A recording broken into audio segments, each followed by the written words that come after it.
स्वागत है new makes the news. आज की खबर है ईयू पार्लियामेंट ने ऐसा क्या कहा इंडियन गवर्नमेंट के बारे में कि इंडियन गवर्नमेंट इतना भड़क गई। आइए जानते हैं। प्राइम मिनिस्टर नरेंद्र मोदी को पेरिस बुलाया गया है for the celebration of the Bastille Day. वो as a guest of honour वहां पहुंचे हैं और उनके पहुंचने से एक दिन पहले ही यानी 12 जुलाई को यूरोपियन पार्लियामेंट ने मणिपुर रेजोल्यूशन को फाइनली अडॉप्ट किया और यहीं से कहानी शुरू होती है। क्या था ये मणिपुर मैटर, ये क्यों इतना इम्पोर्टेंट था, हम इस वीडियो में जानेंगे। पहले ये जानते हैं कि यूरोपियन पार्लियामेंट में आखिर हुआ क्या।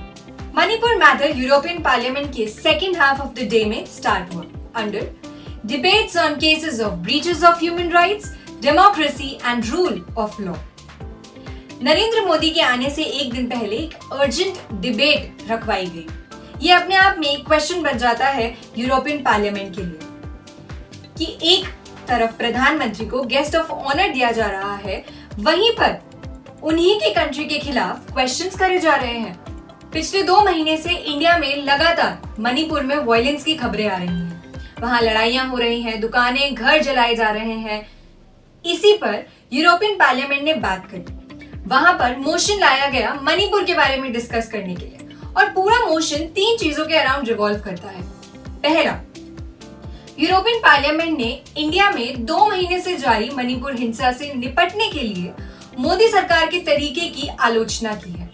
6 पार्लियामेंट्री ग्रुप्स जो पार्लियामेंट में थे उस वक्त, दे अक्यूज्ड इंडिया कि इंडिया में ह्यूमन राइट्स डिस्ट्रॉय हो रहे हैं। उसके अलावा लोगों के फंडामेंटल राइट्स, पॉलिटिशियंस और मीडिया से उनके राइट्स, जर्नलिस्ट को जेल में डाला जा रहा है। यही सारी चीजें थी कि जिस वर्ल्ड में India is the I of democracy, उसी कंट्री में डेमोक्रेसी इस तरीके से बर्बाद हो रही है। Well, is this the case? Second, EU motion में इंडिया की present ruling party Bharatiya Janata party और इंडिया की प्राइम मिनिस्टर नरेंद्र मोदी पर क्वेश्चंस किए हैं। उन्होंने दोनों ही चीजों की निंदा करते हुए कहा है कि country is moving towards radicalisation और ये एक डिटीरियोरेटिंग डेमोक्रेसी और डिटीरियोरेटिंग राइट्स का मुद्दा है। इन्हीं चीजों के इल्जाम कंट्री पर और पार्टी पर लगाए गए हैं। Third, apart from this, EU ने अक्यूज किया है इंडिया को रिलीजियस और माइनॉरिटी डिफरेंसेस के लिए। Speakers in European Union talked about situations of Christians Manipur में कि चर्च जलाए जा रहे हैं, क्रिश्चियंस के साथ नाइंसाफी हो रही है एंड ऑल दिस। इन्हीं सब रिलीजियस मैटर्स के ऊपर भी यूरोपियन पार्लियामेंट ने अपना बयान दिया है। अब जानते हैं इंडिया का एक्चुअल में क्या रिस्पॉन्स था। इंडियन फॉरेन सेक्रेटरी विनय क्वाद्रा, उन्हें जब इस बारे में पूछा गया तो उन्होंने कहा, Manipur question, Suhasini, this is a matter totally internal to India. We are aware of what the Brussels in Parliament happening, and we have made a reach out to the concerned EU parliamentarians, but we have made it very clear to them this is a matter totally and absolutely internal. This matter is totally internal to India. ये India का आंतरिक मामला है। हमें भी पता है what is happening in Brussels in Europe, लेकिन हम कंसर्न EU पार्लियामेंटेरियंस तक ही पहुंचे हैं। But let me make it very clear कि all this matter wholly belongs to India and no one can interfere into it. Conclusion देने से पहले मैं आपको ये बताना चाहती हूँ कि मणिपुर में आखिर ऐसा हो क्या रहा है जिसकी वजह से आप इतनी ज्यादा भड़की है। चलिए कुछ चीजें समझते हैं। इंडिया की एक नॉर्थ ईस्टर्न कंट्री है Manipur. Manipur is attached with Myanmar. Manipur as a state अगर हम देखेंगे तो मैक्सिमम पार्ट हिल एरिया है और उसमें से एक छोटा पार्ट है जो वैली एरिया कहलाता है। वहां पर 2 तरीके की कम्युनिटीज रहती हैं। मीती कम्युनिटी वैली एरिया में रहती है जहां पर हॉस्पिटल्स, एजुकेशन, ये सारी सुविधाएं हैं। मीती कम्युनिटी हिली एरिया में लैंड नहीं खरीद सकती। ये कम्युनिटी मोस्टली ओबीसीज और एससीज यानी अदर बैकवर्ड क्लासेस और शेड्यूल कास्ट को बिलोंग करती है।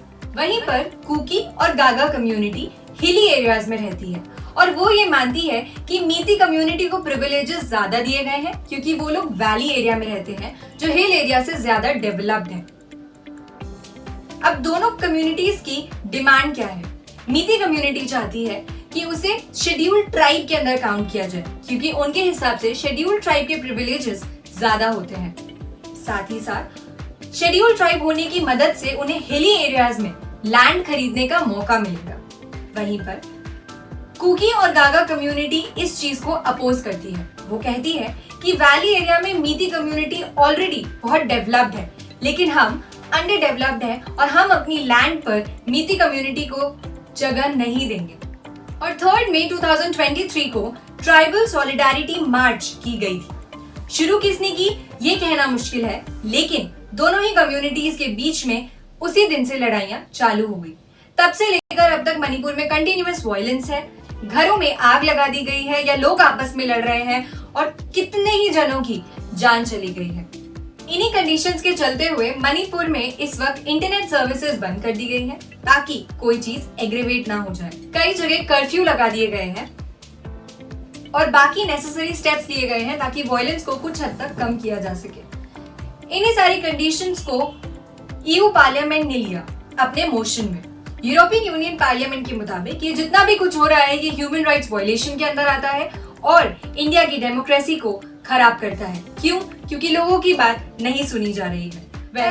आप खुद सोच के देखिए कि इस तरह अगर इंडियन गवर्नमेंट यूरोप के मैटर्स डिस्कस करने लग जाए या कोई और गवर्नमेंट किसी और कंट्री के मैटर्स डिस्कस करने लग जाए तो व्हाट अबाउट देयर रीजन?